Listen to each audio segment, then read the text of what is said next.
Hey, if you have any battery drain issue on your Sony WF-1000XM5, let me show you how you can try to fix this. So just be sure that you input actually both earbuds inside this charging case. Then we have to actually rotate case and find this button. And we have to just click and hold it and wait until this indicator on the front first turns into the blue, and then it will turn to the red. So it will take around 10 to 12 seconds of holding this button all the time.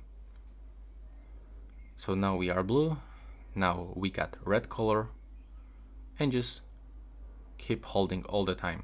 Now when it disappears, you can just release this button, and right now you can just try to pair them with your device one more time and tell me if this simple process works.